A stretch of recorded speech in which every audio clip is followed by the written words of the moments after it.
So hi everybody, welcome. Thank you so much for being here. My name is Rachel Stevens. I'm the chair of the Vermont chapter of the Sierra Club. This event is an event that we do every year as part of National Drive Electric Week. Usually you may recognize us on State Street. Usually we have a whole host of electric cars where folks come and get to try cars, ask folks questions. We have food. It's quite a big event, but we're hoping to recreate it as best we can virtually. One of the ways that we were able to do that this year is through our video contest, who our staff person Rob's going to talk more about, or we had folks from across the state submit their EV electric vehicle stories, and we have a prize for the top 3 winners and we're going to play those videos throughout this session. So you can learn more about electric vehicles, and it might inspire you to ask some questions of our guest speaker, who Rob's going to introduce. Before we jump into 2 videos to kick us off, I want to thank our transportation team, Rob Kidd, who's our staff person, but also Steve Crowley. We've got Sean on the line, Scott, Lauren, and David are here. We also have Nathaniel Schoaf, who is a national attorney for Sierra Club, who works on transportation and is based in Montpelier. So we have a wide variety of transportation experts and EV users all on this video tonight. So we're excited to have you. And we're going to launch right into one of the videos submitted by our XCOM and our executive committee, which is not going to receive a prize, but then we also want to announce the number 3 video, who's going to be receiving a gift card, is Joshua. So we're going to kick off and play the first 2 videos. Congratulations, Joshua.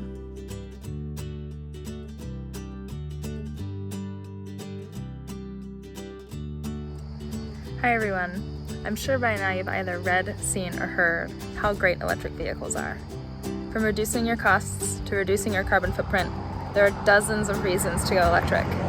Here are my top 5 reasons for why I love my electric vehicle. First, I hate loud noises, and EVs, they're nearly silent. I'm reducing noise pollution in my neighborhood while having a zen, quiet ride experience, and I can actually hear conversations in the backseat of my car and not having to talk over a revving engine. 2, although it's a beautiful, sunny August day in Vermont, we know all too well that winter is coming. I hated standing outside in the frigid air in the depths of February, waiting for my gas tank to fill up, or fumbling with my mittens as I tried to figure out the credit card machine. Now I just plug in and go and don't have to wait at all, whether it's at home or at any of the hundreds of publicly available stations in the state. No more waiting and turning into a popsicle as I did. 3, I'm saving a lot of money. I'm not spending money on gas at all, which can be expensive and which is more price volatile than electricity. But I'm also decreasing my maintenance costs with this car. No more oil changes, no more transmission fixes, etc. It's just inspections and tire swaps for me now. 4, I love the look and love the ride. Besides being quiet, it is a smooth ride. Acceleration and deceleration is seamless without gears. And it's zippy. This thing can go, and it can go quickly. I mean, you should always drive the speed limit, but you can have fun doing it. And 5, for the altruists out there, I'm reminded every time that I plug in that I'm acting as part of the solution to addressing climate change. Transportation is Vermont's largest emitting sector of greenhouse gas emissions, and we have the highest vehicle miles traveled of any state in the region. So, cleaner air, quieter rides, zippy and fun, what's not to love? Join me in going electric.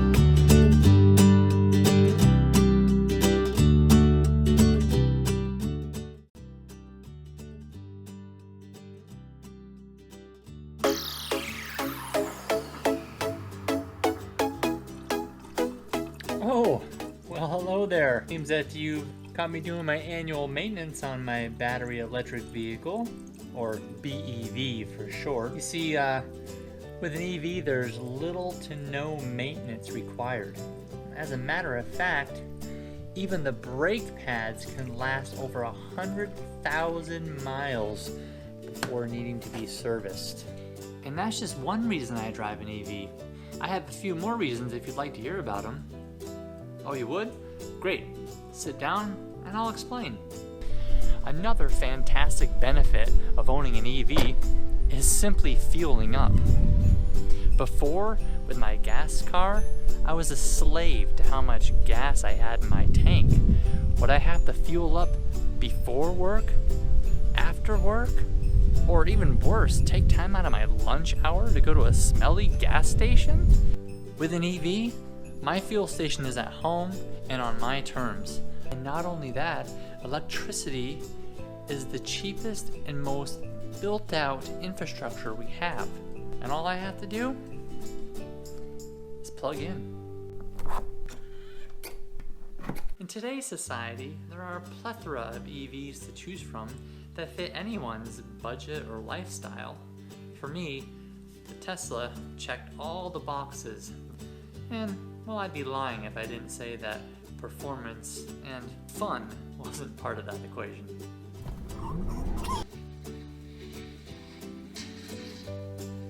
Another huge benefit of going with Tesla is right now they have the most robust charging network in the United States and, well, the world. And for someone like me that likes to travel, as a matter of fact, I took this very car around the entire United States. The Supercharger network makes a huge difference.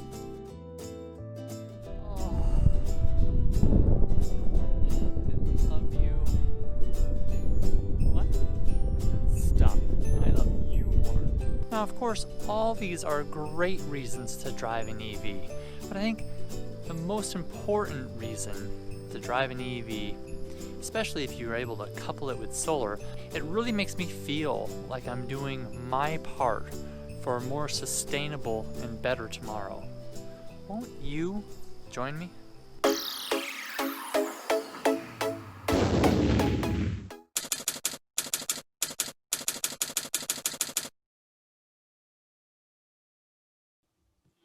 Josh, thank you so much and congratulations. That was a really creative video and we appreciated seeing it. So now I'm going to turn it over to Rob Kidd, our Conservation Program Manager, to talk more about the program for today. So good. Actually, yeah, thank you, Joshua, for the submission there and your victory in winning one of the three $50 gift certificate to any Vermont business of your choice. So contact me afterwards about that. But also, I want to particularly thank Bob Farnham for helping us assist us with editing up some of the videos at the end, putting the extra envelope and recording it. So Bob, it's very appreciative that you were able to join us on that. But anyway, so I want to remind people that the reason why Sierra Club thinks EVs are important is, for those who don't know it, nearly 50% of our climate emissions comes from transportation. And because it's really challenging for us to go to a fully mass transit system, we need to actually electrify our transportation world, and that's the best way we can actually do it, is by vehicle electrification. We can encourage all the other avenues, such as carpooling, such as microtransit, such as rail, such as bus, such as biking, but the best way we can rapidly reduce our carbon emissions is by vehicle electrification.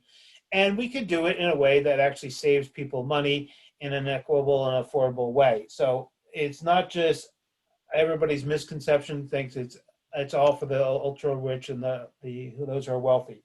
So, and as actually we discussed here, is we tried to do this as a way to capture the stories from people to kind of hear why people are excited about electric vehicles.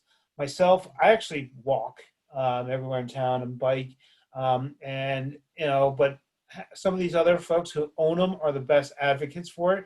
When we did our Montpelier Drive Electric Day last year, I know at least 4 people who bought an electric vehicle following that event. So we want to hear those stories from people. So enough of hearing me speak. I want to actually now introduce, I want to actually introduce quickly Nathaniel Schoaf, who is actually a Sierra Club national employee who lives in Montpelier. He has been critical in following the Public Utilities Commission case to make sure that electric vehicles are promoted still and still part of the big mix in Vermont's electric future. And but anybody who's more interested in those nuances, please follow up with us and we'll connect you more on that. But the main person who knows probably more about electric vehicles in the state of Vermont, I actually, when anybody ever asks me, who should I talk to about electric vehicles, I'll say Dave Roberts. Dave Roberts is a very important advocate on electric vehicles, and he drives one himself too. So I'm going to pass it off to Dave from Drive Electric Vermont to kind of lead us in this conversation about why we should all go EV. And then we'll go back to our stories in a moment. So Dave? Great. Thanks, Rob. Happy to join you all and celebrate National Drive Electric Week in a virtual way. Can you hear me okay? Good. All right. So I've got a fairly brief presentation. I'm going to run through some of the basics of EVs. I'm going to kind of skim over some things because, you know, I know some of the folks on the call are already EV owners, and it's great to see those videos. Look forward to seeing the rest of them. Nice job, Lauren and Josh. So great to see that. So, you know, we'll have plenty of time for Q&A. So if I skim over something that folks want to see or hear a little more about, please, you know, let us know in the chat and we'll take some time to cover that in more detail. So with that, just a little bit about Drive Electric Vermont. It's a public-private partnership established in 2012, so about 8 years ago by VEIC, which is a nonprofit based in Winooski, which is where I work, and the state of Vermont. We work with many other stakeholders, including electric utilities, other organizations like the Sierra Club and VNRC in Vermont, VPIRD, REV, you know, a lot of those folks who are working on clean energy and clean transportation issues, and basically anybody who's interested in supporting more transportation electrification in the state. So we do our work through stakeholder coordination. We have quarterly stakeholder meetings. We work on policy issues, although we do not, we're not advocates in the State House, but we do educate and help inform conversations about EVs. We work on consumer education and outreach and support charging infrastructure development. And that's me. I currently have a Chevrolet Bolt. It's my third EV. I had 2 Nissan Leafs prior to getting that Bolt. So we've already heard a little bit about why folks are making the switch, and just a quick rundown of some of the top 5 reasons that we hear all the time.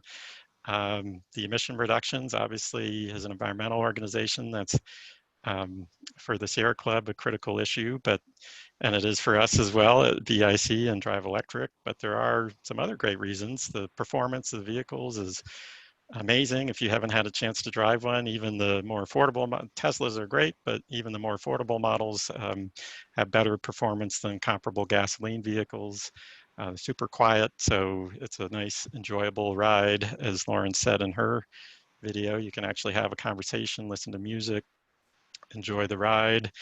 You can conveniently plug in at home, and you can save a lot of money, both on maintenance as well as fuel costs. So on that emissions question, transportation is the single largest source of greenhouse gas emissions in the state. It's about 45%. And when we look at making the switch from an internal combustion engine gasoline vehicle to an EV, you typically see about 2 to 3 times more efficiency with an electric motor running in an EV than you would see in a gasoline vehicle. And that's basically because you lose a lot of energy as heat in the combustion process with gasoline vehicles. As Rob said, EVs aren't the panacea for all of our greenhouse gas and other environmental issues. Land use and community design is critical to some of the long-term measures that can really do a lot to reduce our emissions by allowing people to make decisions where they live and work and walk to services and things like that. And certainly with COVID, we've seen a lot of resurgence in walking and bicycling around neighborhoods. So those are all things that we need to continue supporting and working on, and doing as much of that as we can. Thinking about the opportunities for plug-in vehicles, a lot of people may not have access to convenient public transportation or ways to walk or bike conveniently. So, if you have to drive, going electric is a great way to reduce emissions and save money. And there are two basic ways to do that. There's all electric vehicles, or sometimes called battery electric vehicles, which are powered solely by the battery in the vehicle. Depending on the model and the temperature and conditions, you might see anywhere from 70 to 300 or more miles of range on a battery. Some of the more expensive, higher end models are starting to push, well over 300 miles of range. And then on the other side of the slide, we've got plug-in hybrids, which are vehicles that have typically smaller batteries, so anywhere from 15 to 80 miles of range on the battery, but then they have a gasoline engine that they can run on as long as you need. So if you're doing a longer trip and you're worried about charging and things like that, then you can just continue running on gasoline and refueling as you need to get where you need to go. Some of the more popular models on the left side are all electrics, on the right are plug-in hybrids. So Nissan Leaf is one of the earliest all-electric models, also one of the most affordable. The prices shown here are before any incentives are applied. So typically in the $30,000 range as a starting price, but with incentives, it brings the cost down considerably, and some of these vehicles have substantial discounts from the automakers as well. The right side then are the plug-in hybrids, a little bit less range, but you start to see some more affordable options with all-wheel drive, which is something a lot of Vermonters are very interested in as they're shopping for vehicles. We've got a tool on the Drive Electric Vermont website, which is shown, the link here shown on the bottom right, which will allow you to filter and show if you just want to see all electric models that have over 200 miles of range, or you want to see all the ones that offer all-wheel drive, things of that sort. You can use the filters to do that, and then click on the little plus sign to expand and show a little bit more information about some of the pricing and cargo space and things of that sort. We've got about 40 models of EVs available in Vermont today, so and many more coming. These are some of the newest models that have hit Vermont or are coming in the near future. So the Tesla Model Y is here now. It's sort of a crossover, a little bit larger vehicle than the Model 3, but more affordable than some of the other Tesla options, the Model X and S, which are the larger vehicles that is available now. The Ford Mustang Mach-E is due to arrive before the end of the year. The Ford Escape plug-in hybrid electric vehicle is due anytime now. That's been sold in Europe for several months, so we're looking forward to seeing that in Vermont soon. The Volkswagen ID4 was officially announced just last week, and you can pre-order your ID4, put down a $100 deposit to hold your place in line.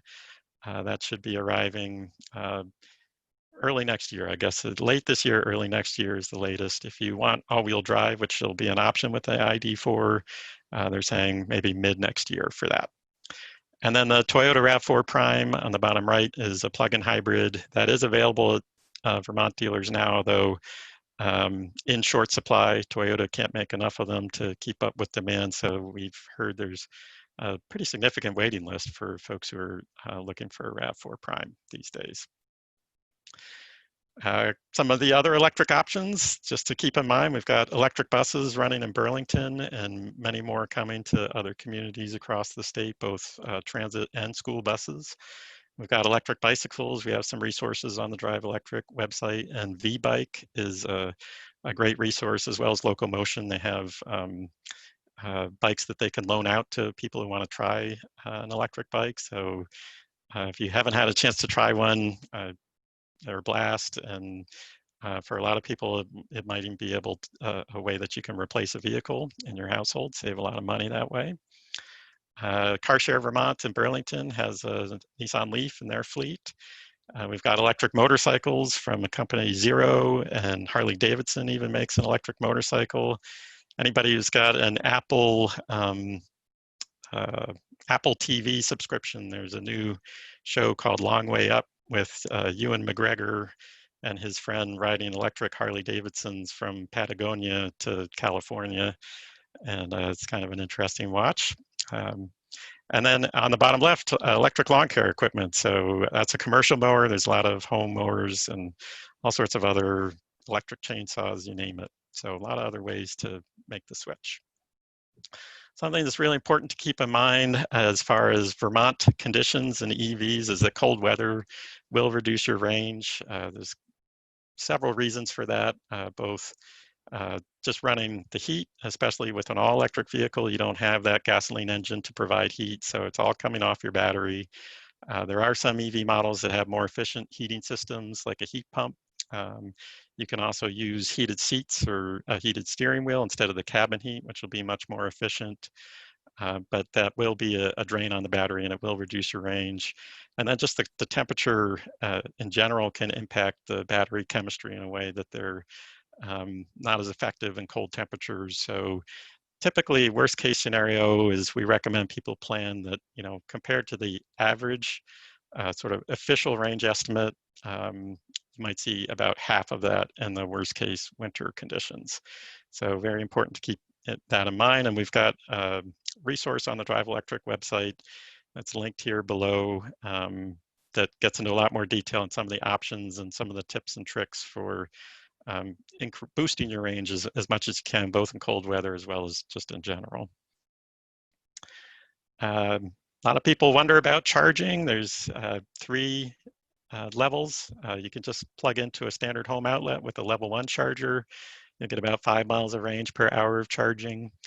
Level 2 charging, which is what a lot of utilities are supporting with free charging equipment and things like that, runs off 240-volt electricity, like an electric clothes dryer. You get substantially more range depending on the electric vehicle model and the charging equipment and the way it's set up. You might see 20 miles or more of range per hour of charging, so easily charge overnight for pretty much any EV model. And then for people who are looking to get a quick charge, maybe they're on a longer trip and they just want to pop in and get back on the road, there are a number of fast chargers around the state and beyond that will provide, typically it's about an 80% charge in 30 to 60 minutes, depending on the vehicle and the charging equipment. And so just kind of showing where some of the public charging is available, that's shown here on this map from plugshare.com, which is a great resource on where to find chargers across Vermont and beyond. The orange points here are the fast chargers, and there are some different fast charging plugs out there. So Tesla has their own plug, and then Nissan uses a different plug from most of the other automakers. So PlugShare allows you to filter and just show those chargers that are compatible with your EV.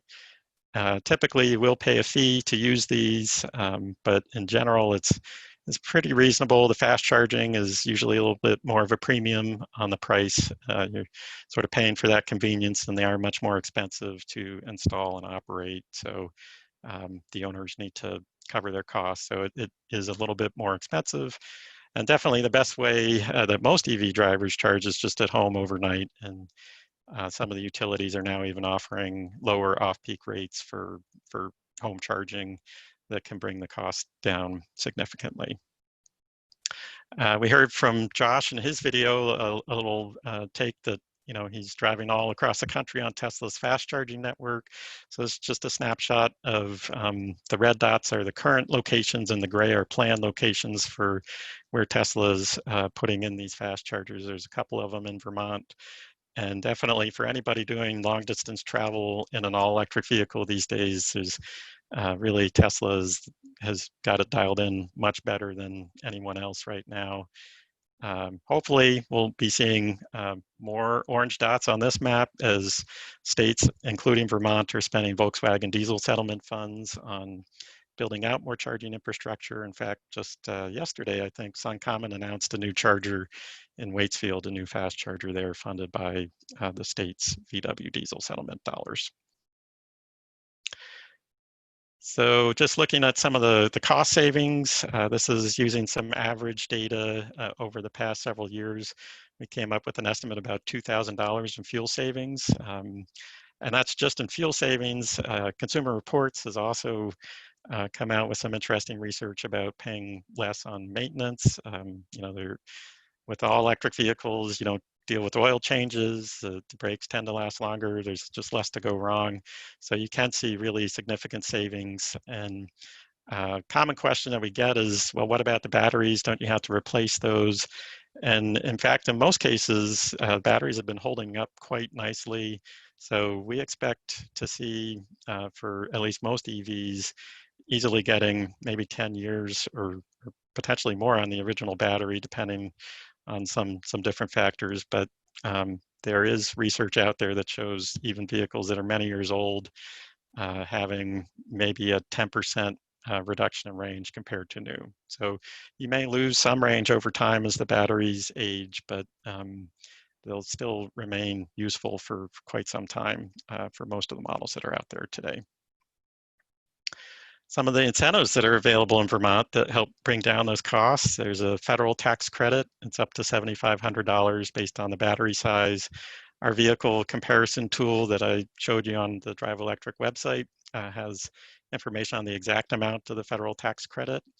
It does sunset as a manufacturer hits 200,000 sales, which Tesla and General Motors or Chevrolet have hit that threshold and completed their sunset. So no more tax credits for them unless Congress is potentially could take action in the future to renew it. But as of today, no tax credits for Tesla and Chevrolet.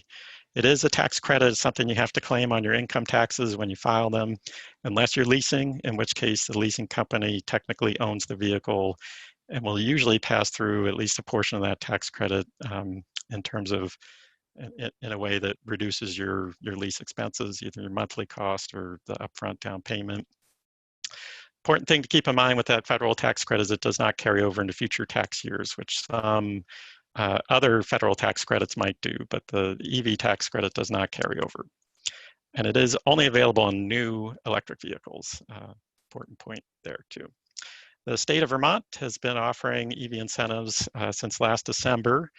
Initially had $1.1 million in funding, but there's only about $5,000 remaining as of this evening out of that 1.1 million. So it's literally enough for about one more incentive. So if anybody's looking for one, I urge you to act quickly. But the good news is it does appear that we'll have about $950,000 in additional funds that was just passed by the legislature in their budget bill, the appropriations bill, last Friday, and is awaiting the governor's signature. The last I heard, maybe it's been signed by now. Once that happens, there will be some process involved for the Agency of Transportation, which is in charge of that program, to update their contracts with the electric utilities who are actually processing and paying out those incentives. So there may be a period of time where those funds aren't available, and the state has determined that if there is a lapse in funding, that EVs purchased during that period of time won't be eligible for an incentive. So anybody who's thinking about an EV purchase, you might want to wait for the incentive to come back up if you're going to be eligible. And there are some income eligibility requirements. Lower income tax filers can get up to $4,000 on an all-electric vehicle. The standard incentive is $2,500, and for a plug-in hybrid, lower income filers can get $3,000 or $1,500 as a more standard incentive. And we've got a lot more detail on how that's working on the Drive Electric website. And then we also want to mention electric utilities are offering incentives. Typically, it's going to vary depending on your utility, typically up to about $2,500. Many of them are also offering incentives for the home level 2 charging equipment, either giving free equipment that the customer then needs to pay to have installed, or an incentive for purchasing equipment that's on their approved list. So just a quick run through of what all these incentives can stack up and mean for somebody who's in the market for a new EV. So this is comparison with the Nissan Leaf, which is one of the more affordable all-electric models. but we are just using the standard MSRP starting price for that, which is $31,600. It's still eligible for the full $7,500 federal tax credit. If your income is basically between 50,000 and 100,000 if you're single, if you're filing as a single person, or up to 125,000 if you're married filing jointly, then you'd qualify for a $2,500 state incentive. Nissan's been offering $4,000 discounts on that vehicle recently. And then just as a representative example, a $1,500 utility incentive. So that'd be about $16,000 after all those incentives. Or if your household income is less than 50,000, you're eligible for some of the higher incentives, and that brings the cost down by a few $1,000s more. And so that right off the bat, you're saving compared to, say, like a Nissan Sentra, which might be kind of a comparable gasoline vehicle. And so that's all I had for my kind of quick run through, but I'm very happy to answer questions and spend some more time talking about specific models and things like that, and looking forward to seeing the rest of the videos as well. Okay, so with that, we're actually going to go to the next video of David Ellenbogen, who's a member of our transportation team. So thank you, David, and here is the video.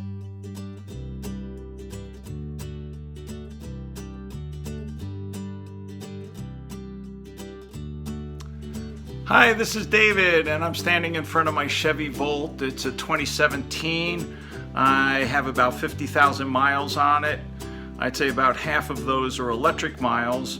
I'm trickle charging, which I've done all along here in my garage. I have surplus solar power that I wanted to use up, and it's been more than consumed by the car. The range is about 50 miles on an electric, and then it switches to burning gas.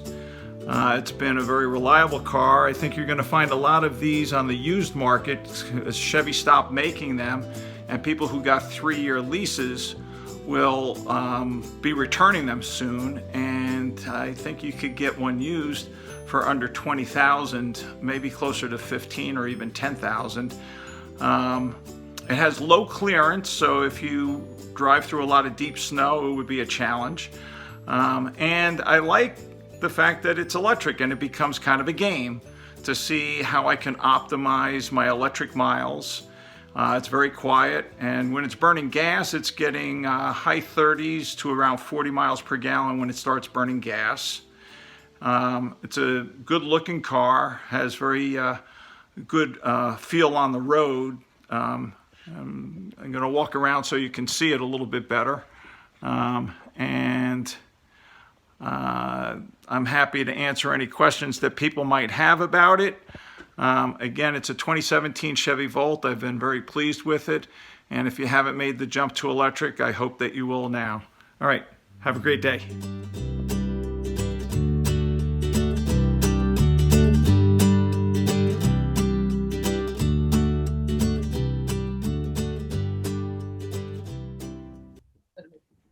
Okay, so then actually we're going to go with the second place winner. And congratulations, Marion Donahue Perchlick, who submitted this video. It starts right here with this beautiful natural world all around us.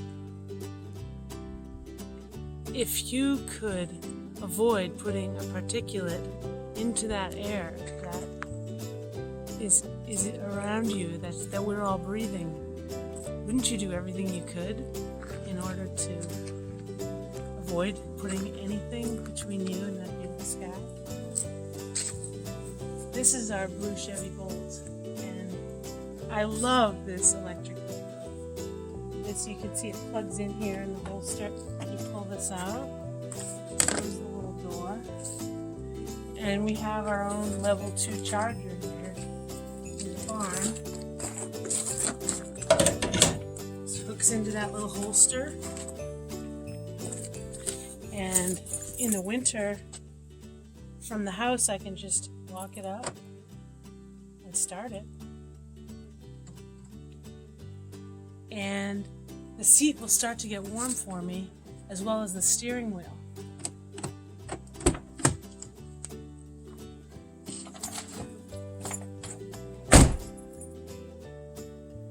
And the car has a number of features that just by driving it save energy. There's a paddle here on the steering wheel to slow you down, and that has regenerative energy that goes back into the battery. I don't have it on yet, but you can put it into low gear so that that's regenerating energy when you go down hills, so you're not always riding the brake. It saves your brakes. And this is my wonderful little electric vehicle. Welcome to it.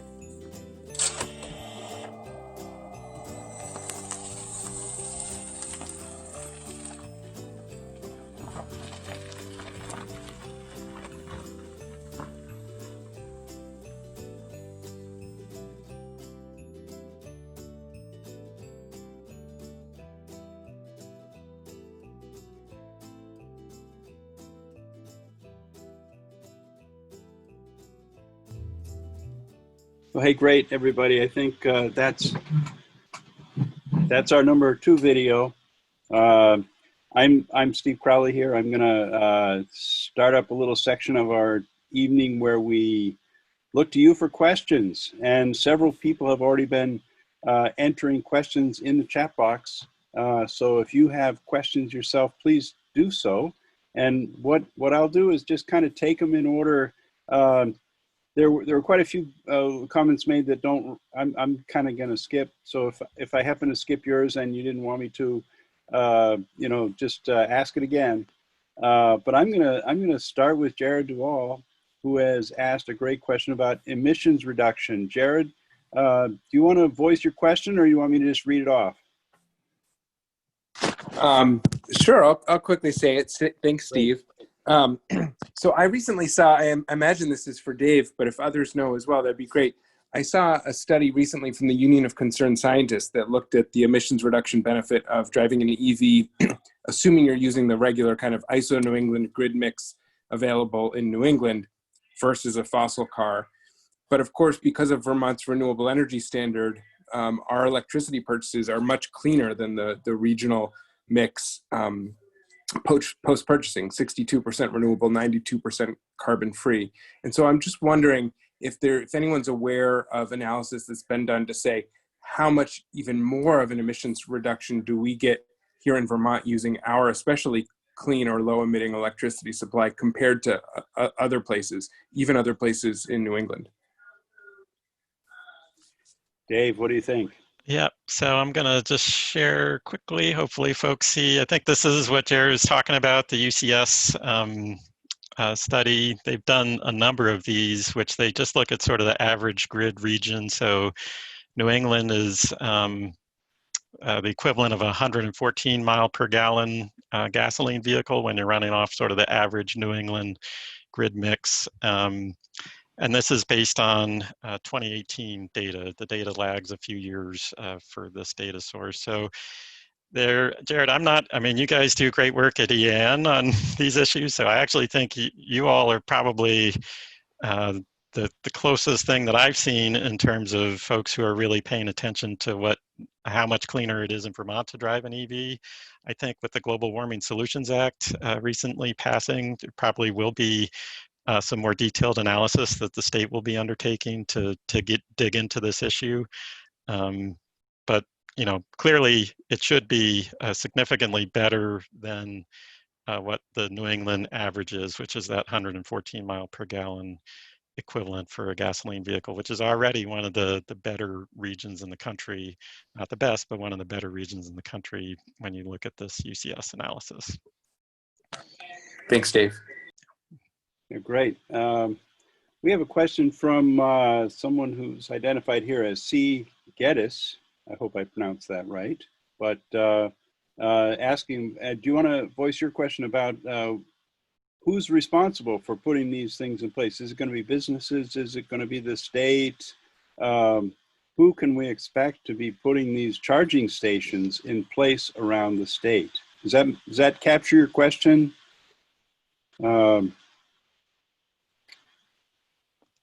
think we'll assume that it does. Dave, what do you think? Who is responsible for putting these in place? Is it going to be businesses? Is it going to be the state? I think it's a mix. The state does have that Volkswagen funding that they're investing in charging. It's capped at 15% of what the state's total settlement was, which was about $18 million. So 15% of that 18 million, it's a couple $1 million that they've been investing in both level 2 and DC fast charging. Right now, they're in the process of spending about $2 million to build out 11 more fast charging locations across the state. And the goal, as I think I saw Rob in the comments there noted, the goal is to make sure that anywhere you are in Vermont, you'll be no further than 30 miles to the closest fast charger. And it will hopefully be addressing some of those gaps like was noted up in the Northeast Kingdom.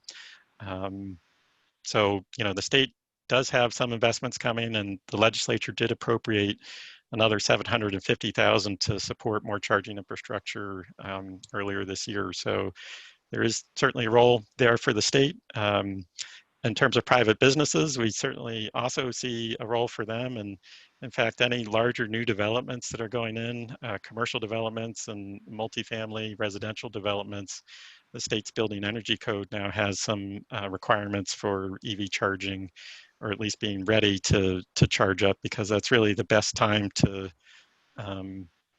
put in or install charging as part of a larger project. It's really massive savings compared to having to go in and retrofit and maybe dig up a parking lot and things like that. So we'd love to see,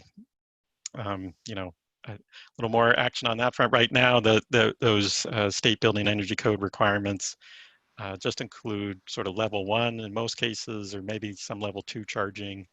And we may see those increase in the future as more folks make the switch. Well, it sure seems to make sense to me. If we expect, I don't know, half of our vehicles to be electric in another 5 or 10 years, we got to charge them somewhere.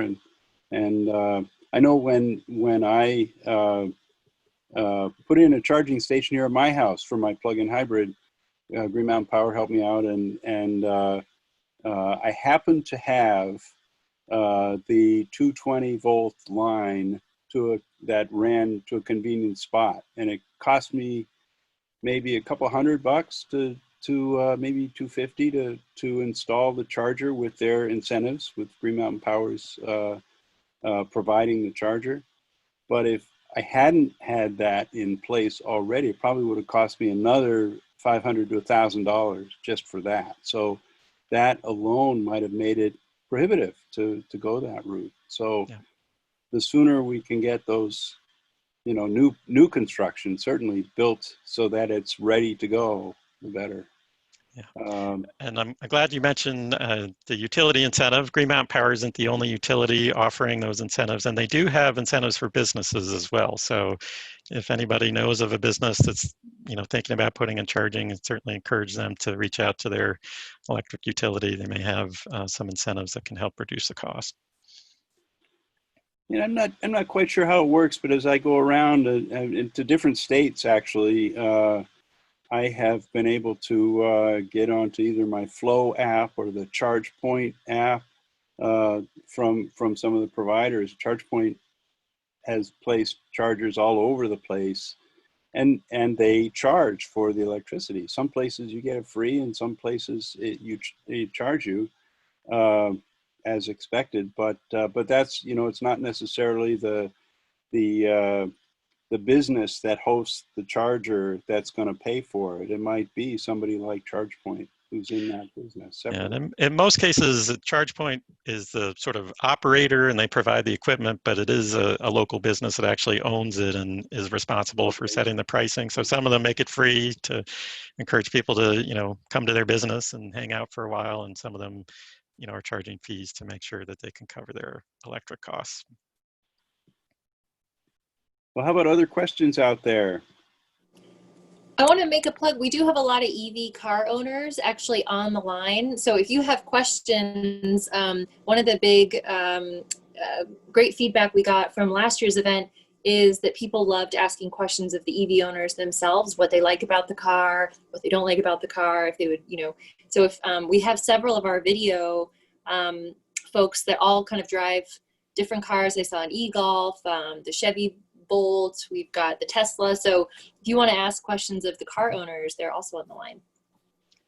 And I did see another, as those folks are thinking about that, one other question I saw was about used electric vehicle incentives. So I just thought I would do a quick share some of the resources we have on the Drive Electric website. So this is the purchase incentives page, which I'm trying to bring up. So hopefully you're seeing this. Yep.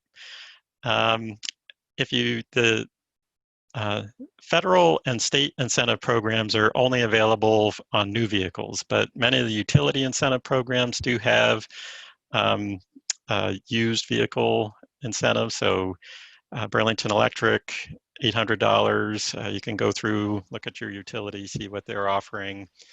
And we do have some additional resources. There are some considerations making sure, in terms of having the battery checked out before you make a purchase. And we've got some links to additional resources from Consumer Reports and others about what to think about as you're shopping for a used EV. There are some really excellent deals if you're looking for the least cost way to go electric. If you can find a good used vehicle out there, and there are quite a few these days, that's a great way to do it. So just want to make sure people are aware of some of these resources and that there are incentives from utilities for used EV purchases. Good to know. I think that's going to be important for a lot of Vermonters who buy used cars anyway. We have a question about EVs in snow from Lucy. Lucy, do you want to voice that question? Well, I just was glad to know that the Chevy Volt has low clearance, so that wouldn't work for me, I think, but I am interested in knowing how they do in snow. I'm a Subaru owner and have been for a long time, and I'd be happy to replace it with an EV, but I want to be sure it'll do as well as a Subaru before I get one. Dave, do you have any thoughts on or anyone else that wants to make a plug for their car? Yeah, I'll pause for a minute if anybody else wants to speak about their experience. Lance? I live in the country in a very rural area, and I have a steep driveway, and I'm very happy with I have a 2020 Bolt, and I'm very happy with it in the snow. The low clearance also means, though, that the batteries on the bottom, it gives me great traction. It's only a front wheel drive, but I get up my plowed driveway very easily.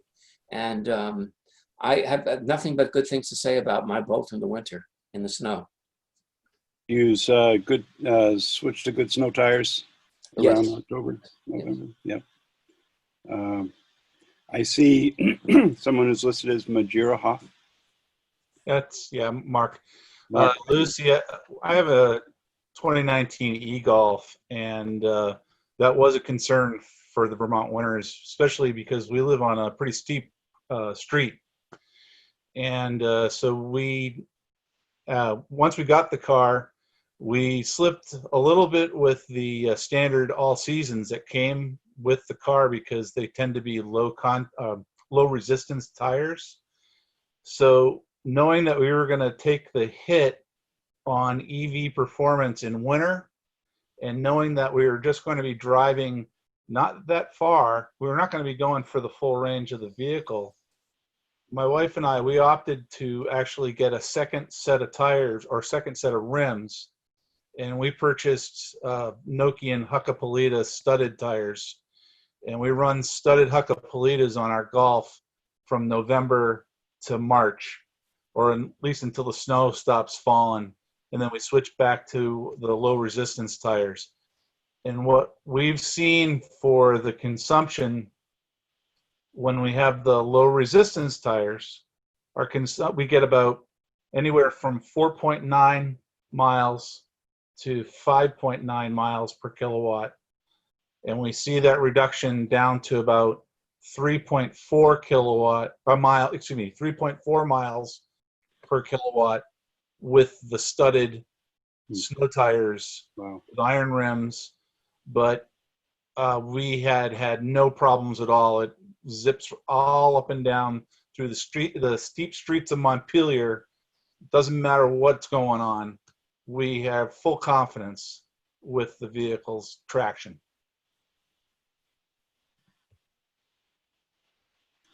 Any more tests? Thanks a lot, Mark. Any more testimonies about snow driving? Rob pointed out that some of the new vehicles are with a cross-track from Subaru, or other vehicles are coming out that are designed more to handle all kinds of weather. I have experience with my own, not even a hybrid, but had a Honda Civic that got hung up on the snow when it just sort of floated up and the tires left the ground. That, I don't think tires are going to help with that situation. But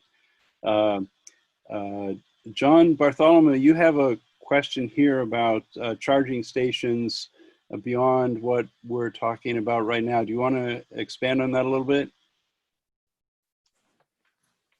Well, if you look at the chat, I think I kind of covered it. It's just to eliminate the fleet of internal combustion engine cars.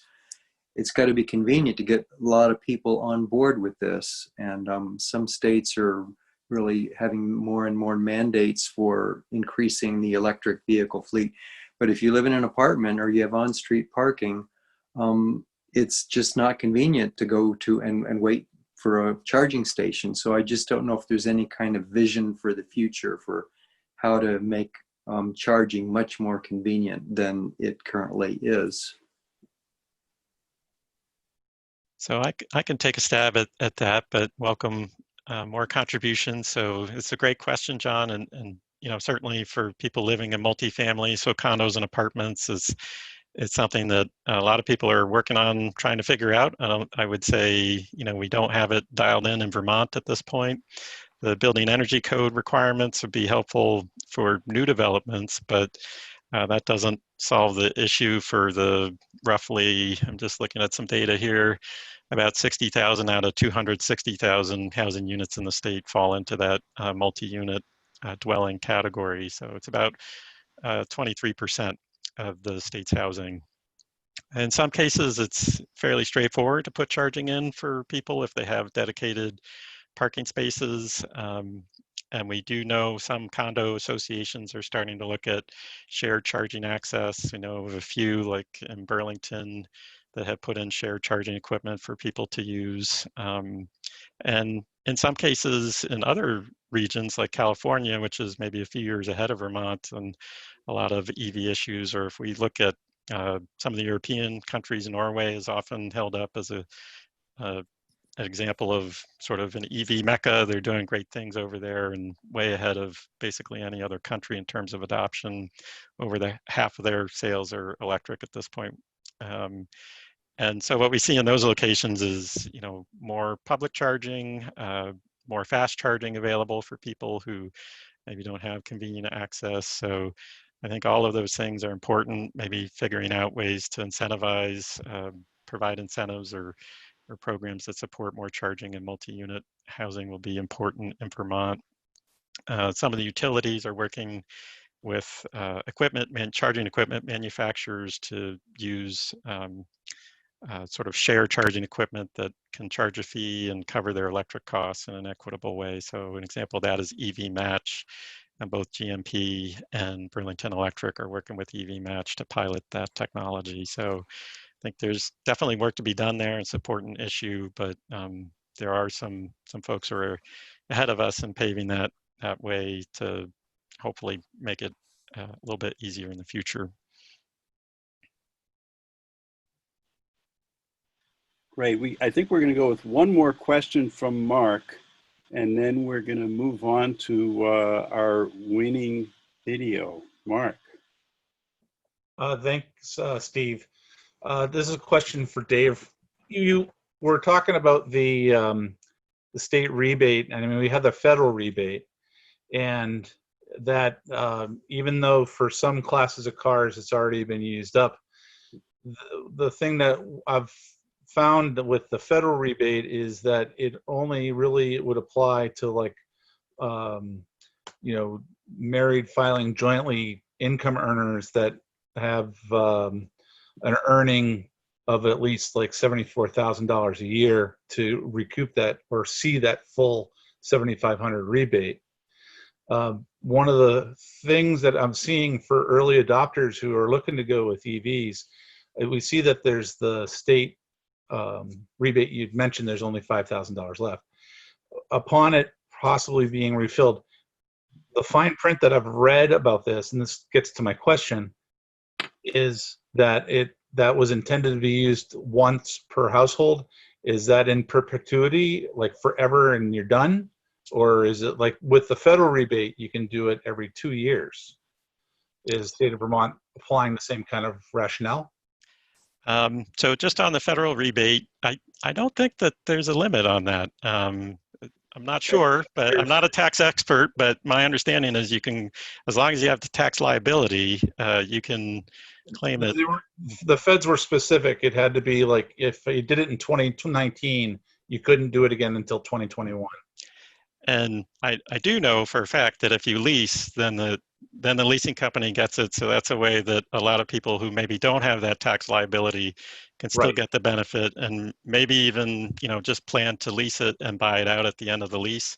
It may end up being a better deal if they pass through that tax credit. So that's one option for folks. On the state incentive, that one per household limit is something that VTrans set. VTrans is overseeing the rollout of that. It is possible it could change in the future. I know that 950,000 that hopefully is coming, we expect it to. I'd say it's highly likely. There are no plans to change that one per household limit as that rolls out.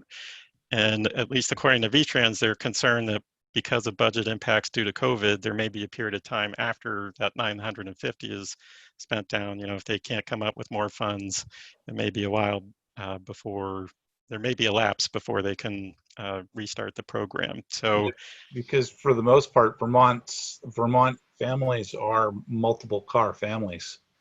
So if you want to get more people driving EVs, yeah. I hear you. I think they're just trying to make that the limited funds that they have go further. And for the early adopters, try to get the early adopters to adopt the type of technology because it'll be better for everybody. Well, that's great to think about as we move forward. Thanks everybody for a lot of great questions. We will have an opportunity for discussion after our videos. Take it away, Sean. Who won? We got Jared. Yeah, that little guy won. Woohoo! And yeah, just so by the way, I'm Sean Jarecki. I'm the co-lead of Vermont Sierra Club's Transportation Committee. Since transportation in our state accounts for nearly half of our greenhouse gas emissions, we think EVs are clearly the best way to fight climate change in Vermont. California's governor just proposed limiting car sales to only zero-emission vehicles by 2030, and we'd like to see Vermont go in the same direction. Thanks so much for everyone who submitted videos, and events like this are really an important way for us to engage with our membership and Vermonters as a whole. So please reach out to Rob if you'd like to join us and get involved. And here we go with the next videos.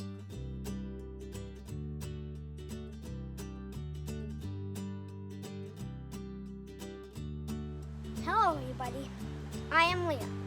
Today we will talk to you about electric vehicles. The reason electric vehicles are important is because they help the earth. Fossil fuel vehicles damage things. Let's turn this over to my dad. Hi, I'm Liam's dad, Jared. We want to share with you 5 reasons that we drive an all-electric vehicle. Number 1, burning fossil fuels is causing ever-worsening climate destabilization, and we don't want to be part of the problem. While Vermont prides itself on being an environmentally conscious state, the sad truth is that we have higher per-person greenhouse gas emissions than any state in the region. Our transportation choices are a big reason why, accounting for the biggest share of our fossil fuel use. So, assuming you need a vehicle, going electric is usually the single most effective thing that you can do to significantly reduce your climate pollution. We all have to do more to be part of the solution, and that means both policy and personal action, not just one or the other. Driving an EV is a big part of how I personally stopped using fossil fuels altogether. Number 2, charging an EV in Vermont draws on the nation's cleanest, lowest emitting source of electricity, with 62% renewable and 92% carbon-free power and climbing statewide. And while EVs are always less polluting and more efficient than fossil fuel vehicles no matter where they are charged in the country, because of Vermont's especially clean electricity, driving an EV versus a fossil vehicle here does more to reduce climate pollution than anywhere else in the United States. Beyond climate benefits, there are also health benefits. Air pollution from fossil-fueled vehicles is known to cause asthma and cancer. Third, driving electric is just better for the Vermont economy, way better. For every dollar that we spend on gasoline, 80 cents drains right out of the Vermont economy. In contrast, 62 cents of every dollar spent on electricity stays right here in state, helps support jobs and the Vermont economy. I'd rather have my money supporting fellow Vermonters who are line workers, tree trimmers, and clean power producers, rather than going to multinational fossil fuel corporations that fund climate science denial, or to regimes that abuse human rights and undermine democracy like Russia and Saudi Arabia. Number 4, I'm saving money. After incentives, I pay only about $200 a month to lease our all-electric Nissan Leaf. And living in Green Mountain Power territory, charging from the convenience of our garage is the equivalent of paying only $1 a gallon. And there are very few maintenance costs too. No oil changes or spark plugs or things like timing belts to worry about. 5th, I want to be able to look this guy in the eye and tell him that I'm doing everything I can to fight for his future. I wouldn't be able to do that if I chose to drive a fossil car when I don't have to, especially because there are so many affordable, convenient electric options. 36 EV models currently available in Vermont, including a dozen all-wheel drive options and 17 all-electric options, with more coming on the market every year. And already there are 3 models that you can lease for $200 a month, including this Leaf. Check out the Drive Electric Vermont website to find out which one might be right for you. Anything you want to say to end, buddy? And that is the reason electric vehicles are important.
Well, thank you, Jared and Liam, for that exciting video. We very much appreciate that. And I'm actually going to show the other videos that we have.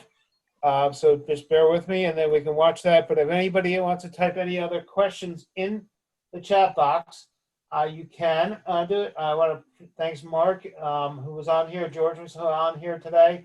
And so was Lance. Unfortunately, your videos didn't win, but they were great videos, and you're all winners in my book. So I'm going to play Mark Magara's video right now. Hi, I'm Mark from Montpelier, and I've owned 3 vehicles over my driving lifetime. I actually acquired a 4th vehicle for my wife to drive, and had my father's vehicle. So I have 3 vehicles right now, but I've had a total of 5 vehicles over my time. And my primary vehicle that I've been using over the last 265,000 miles has been my Sequoia, which is a big SUV. And the view's probably about 15,000 gallons of fuel. And going right to that EPA website, you can calculate out, I've basically dumped 133 metric tons of carbon into the atmosphere, just driving with my vehicle everyday use. Now I got this GMC 3500 with a diesel engine, and it has 125,000 miles, and it's used probably about 10,000 gallons of diesel fuel over its lifetime so far. And I have it primarily now because I have trailers and farm equipment to haul for my family farm. I had a third car, the runabout, that we use for everyday shopping. We did short trips, even long trips, just for the four of us for like weekend hops. It was a nice little four-door Toyota RAV4 and got 28 miles to the gallon on average. And we used probably about 9,000 gallons over the course of that car's history. And for that little RAV4, it only produced about 84 metric tons, but it's a lot of carbon to throw back into the atmosphere. We needed to get another car, and we decided to go with a new car rather than another used vehicle to inherit problems and whatnot. We just wanted to start with a clean slate. And we decided to go all in with a battery electric, and we settled on a 2019 e-Golf, and it's a full electric car. We didn't want to go halfway in with a hybrid. We decided that we would get pretty quickly accustomed to and over the whole range anxiety you hear about. I'd call it now that we've got range confidence with this car, and it allows us to actually forward think about how we're going to use the car, where we're going, and we've traveled all over New England with this car so far, and without an issue whatsoever being able to charge. And through Green Mountain Power, we were able to arrange a charger unit for our house, which to me is like having an extra electric stove. So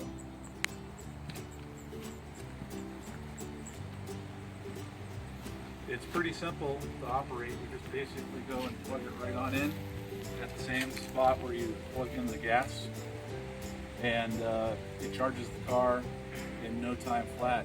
We get about 30 miles per hour in charge time with just level 2 charging right here at the house. You know, and like I said, forward thinking. When we know that we need to run the battery down and need to charge it back up in the evening, we plug it in, and we've got it set up so that it fills up to the point that we want it to. It's pretty simple, and to go the same distance, I plan to keep this car for at least a couple 100,000 miles, and the calculations that I've already gotten right now, straight from EPA's site, is that for every 100,000 miles, we'll probably only put about 15 tons of carbon compared to the 40 tons that the RAV4 got.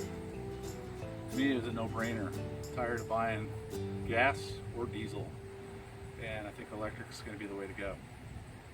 Thanks for watching.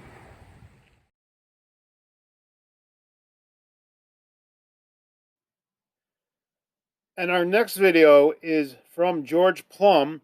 George Plum has been a longtime activist with the Sierra Club and many other countless organizations. Thank you, George.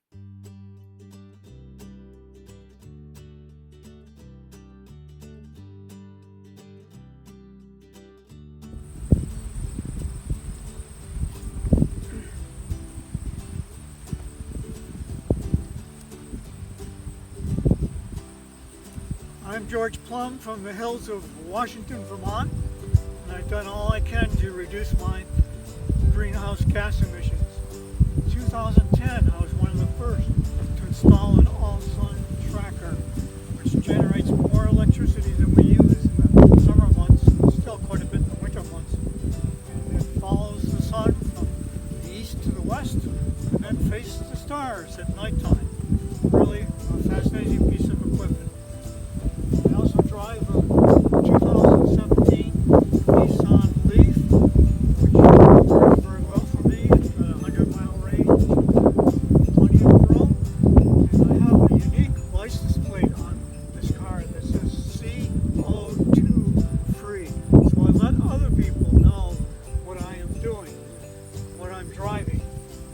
great thing is I never have to stop at a gas station. It's just wonderful. I'm also an avid bicyclist. And a couple of years ago, because 83, had a hard time keeping up with some of my fellow bicyclists, I bought an all-electric Orbria e-bike. And I don't use the assist part of it all the time, but I use it when going up the hills so I can keep up with my fellow bicyclists. It's just been a wonderful addition for me for physical fitness and enjoyment of the out of doors. The only thing is now I'm going to be buying a new e-bike because this one's a little hard to get onto. I'm going to be buying a new one from the Vermont Bicycle Shop. And I drive a push on all-electric lawnmower. Mow my lawn with that. Works very well. Just push, start it, mow the lawn. So it's all of these things are great for me emotionally and financially.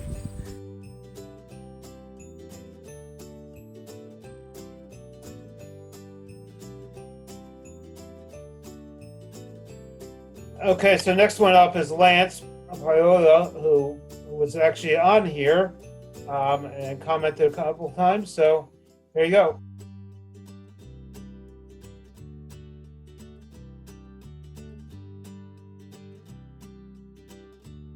Hi, my name's Lance Paola. I live in Jericho, Vermont. I'm standing in front of my 2020 Chevrolet Bolt, my EV. I also had one from 2017 to 2020 that I leased.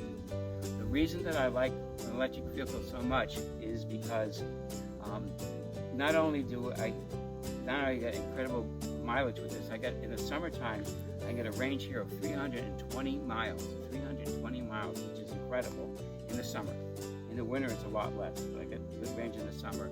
And in addition, I have it to make a statement, which is I want to show people that electric vehicles work well in the wintertime in Vermont. I live on a rural country road. I have a steep driveway. Thank you, Con. I have a steep driveway, and I'm able to get up once it's plowed with no problem. I have behind me my electric vehicle charging station, which I charge very well in the winter. And when I can't charge in the winter, on the top of the driveway, I have a regular outlet at the bottom of the driveway, so I can charge then. So my point is, these electric vehicles work very well in rural Vermont, even in the winter. Thank you for your time. Bye.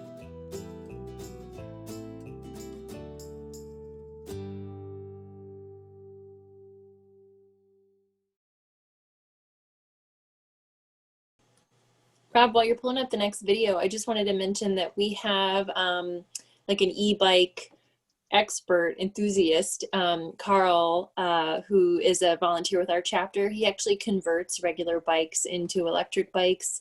He lives in the Upper Valley. And so if you have any questions about e-bikes, we can put you in touch with Carl. Our next video is from Peg Elmer Huff. Thank you, Peg, for your contribution to this wonderful event. Hi, I'm Peg Elmer Huff in Cabot, and I'm really glad that the Sierra Club is doing this. It was an event like this that the Marshfield Energy Committee did late winter, last spring,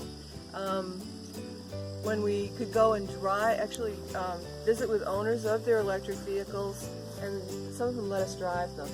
There was an old friend of mine I didn't expect to run into that I used to carpool with, and he had his Chevy Bolt there that he had for 3 years. He'd driven it to the top of Mount Washington on a commute and back to Marshfield for a project he had. It was impressive. It answered a lot of questions for me. I still wasn't sure I could afford a new EV even with all the impressive rebates and incentives. It just was out of the price range I've ever paid for before. And another friend suggested we look at the used cars coming in on leases because, I know the Bolt in particular hasn't really changed much in 3 years. And that brought the price down to what it would be to get a used Subaru or a Honda, which would be the kind of car I might have looked at, except they use gasoline. And there's no gasoline, no oil, no muffler. there's our mechanic was crestfallen when he saw that we bought this. It's just a big battery on wheels, and they're big wheels. This is higher than some of the other hybrids that Toyota Prius for years neighbors had, and it couldn't really tolerate our muddy roads. I think this is going to be great. It's better than the car we traded in for on it. Another friend showed us the app on smartphones that will pull up maps showing you along your longer route where there's chargers, fast chargers, where you can charge in a half hour. So that this, I feel a security that we can go places in this. We did splurge on this PV panel this summer, and that as part of getting the car, so we can fill up the car for free. The panels will take more like a decade to pay off, but even with that, and all of the smart, good reasons for saving the planet for getting an electric vehicle, this is a good financial decision. Our final video of the night includes Sierra Club Upper Valley activist and former executive committee member Ariel Arwin, and it includes one of the bikes that Rachel had mentioned of Carl Kemenitzer's. So thank you all for submitting videos, and we look forward to you sticking around and getting yourselves plugged in. My name's Ariel, and in April of 2019, I was lucky enough to find a used Chevy Bolt, which I plug in to my house, and I've been loving it. And it's especially nice because in Vermont, we've got a relatively clean electric grid. Then in May 2019, I was lucky again. My friend Carl Kemenizer converted my bicycle, which has changed my life even more. I bike at least an hour every day. I'm not a strong bicyclist, so instead of going around in a parking lot like I used to, I go up and down hills, I go past wetlands, I smell everything, I feel, I see. It connects me to nature in an amazing way, and it's been super.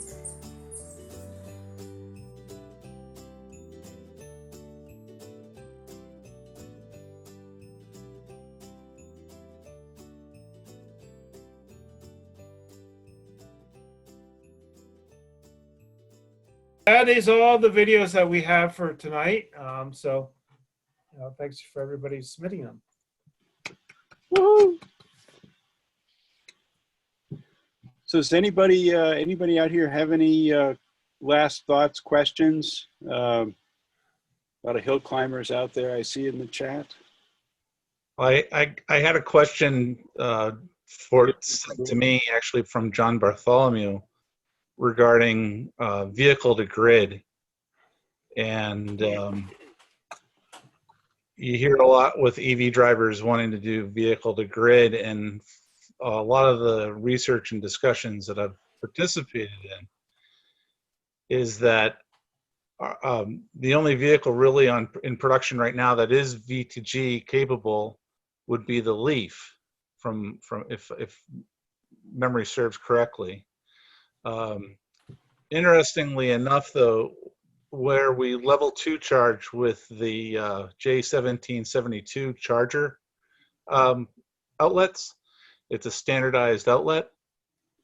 When they developed that plug,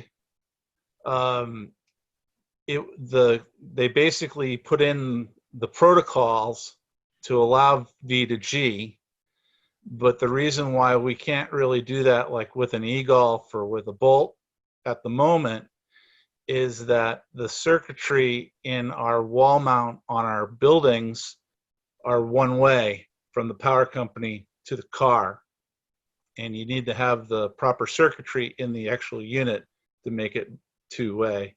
So that was my answer to John. It's a long answer that it's easier to speak than type. Dave, you could probably add a couple more cents to that too. Better than I could too. I mean, I would just say it's, some other parts of the world, Japan has, I see Martin posted, there is some V2G for the Leaf in Japan that's available there.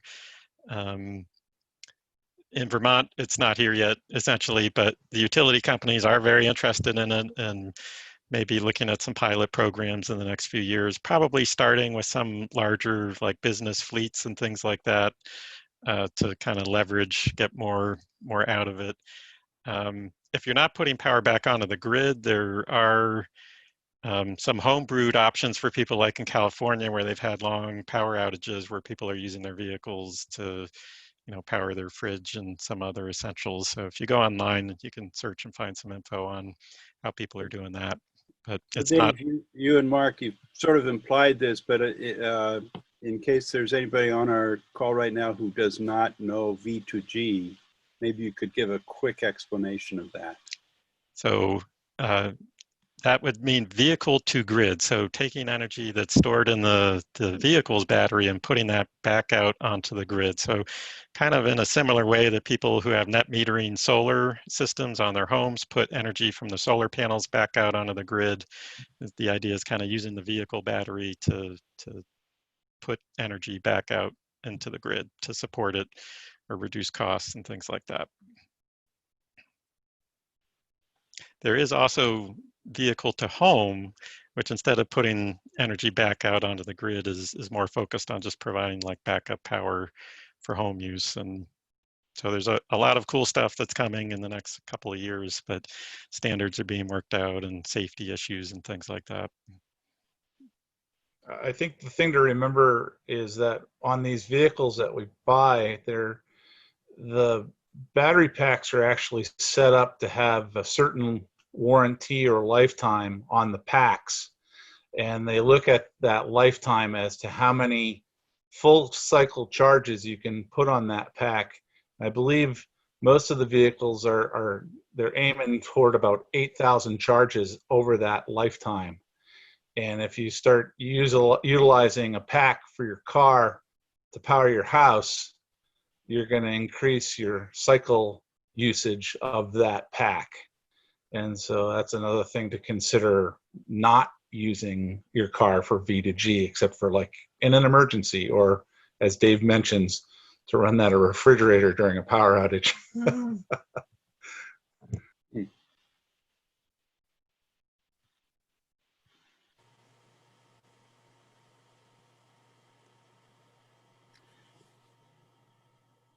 So I have a question that is sort of a bigger picture question, and this relates to our transition away from fossil fueled vehicles generally, and we have a lot of cars in Vermont, and a fairly small number of them are electric. Even with all the excitement that exists about electric cars, it's still a pretty small number. And we have goals, even short-term goals, if I'm remembering right, 90,000 electric vehicles in 5 years. Is there any, and I think that comes from Jared's organization, what are the hopes for that? How is our transition going? Are we going to need something totally outlandish to make that happen? Are you looking at me, Steve? Sure. Oh, thank you. I thought you had to. Yeah, I mean, it's those goals are ambitious, and we have a long way to go, no question about it. We're currently about 0.5% of vehicles registered in the state are plug-in of one type or another, and we're tracking maybe a little around 5% of new vehicle sales. So we're not on track to meet sort of any of the state goals. There's the path to Paris, the Paris Climate Agreement goals that I think you're referencing, that EAN has suggested maybe 90,000. The state has a goal in the Comprehensive Energy Plan of getting to 10% renewably powered transportation in the next couple of years, which obviously we're quite a ways off from that. And some of the issue is just the lack of model availability. So the Ford F-150 is the most popular vehicle registered in the state. It's a lot of pickup trucks. We don't have great EV options for those right now. We see a lot of options coming in the next couple of years. There's several varieties of electric trucks that are coming, but until we can sort of have vehicles available in every market segment, including some of the largest ones, it's going to be tough to hit those goals. So I think it speaks to the need to sort of combine regulation and incentives. Vermont is part of the California Zero Emission Vehicle program, states that sign on to the California requirements that force automakers to make more electric vehicles, as well as incentive programs that make it easier for consumers to make the switch. So I think it's clear that more needs to be done on charging infrastructure as well. So it's going to be interesting to see what sort of policies come through Global Warming Solutions Act and some of the other things that are cooking to advance transportation electrification in the state. I think it's possible that we might be able to hit some of these goals, but it's going to take some real determined effort on the part of the state to make it happen, I would say. Has anybody done modeling to figure out just what kind of annual increments, what kind of incentives, what kind of policies might get us there? We've done some of that work at Drive Electric Vermont. It's a little bit tricky because the price of the vehicles is coming down as manufacturers hit economies of scale. So when you project forward into the future, hopefully we won't need the same incentive levels to get people to make the switch. In fact, sometime in the next 5 or so years, EVs hopefully will be cheaper than gasoline cars, and that'll just make things all that much easier. There may be other issues to deal with, like charging, but the hope is that as time goes on, we see prices come down and greater availability in the used market, which is right now in Vermont, that's about 2/3 of the annual vehicle sales are in that used market, and there's just not a lot of supply available because EVs are so new. So there has been some work done, I think, as part of the Global Warming Solutions Act. There probably will be more attention paid to, how are we going to get there and what measures are going to get us into range of hitting those goals. But I just wanted to alert people of our upcoming events. The next one we have scheduled October 14th, Wildlife Management During the Age of Climate Change. October 21st, Social Responsible Business and Climate Advocacy. And then November 11th is going to be an interesting topic about a brand new transportation website being designed in Burlington. And then November 18th is going to be diverting money away from the fossil fuel pipeline. We're going to have some discussion with State Treasurer Beth Pierce and Ben Bellici of Sierra Club National about campaigns to alter the path of money going into fossil fuels. So thanks, Dave, for joining us. Thanks for all the people who contributed our videos to us. And stay in touch with it at sierraclubvermont.org. Actually, sierraclub.org and then /Vermont. And Dave Roberts at Drive Electric Vermont website. Dave? DriveElectricVT.com. Yep. So thank you everybody for joining this conversation, and some of these videos will be shared online, and we'll continue moving that paradigm shift. So thank you all.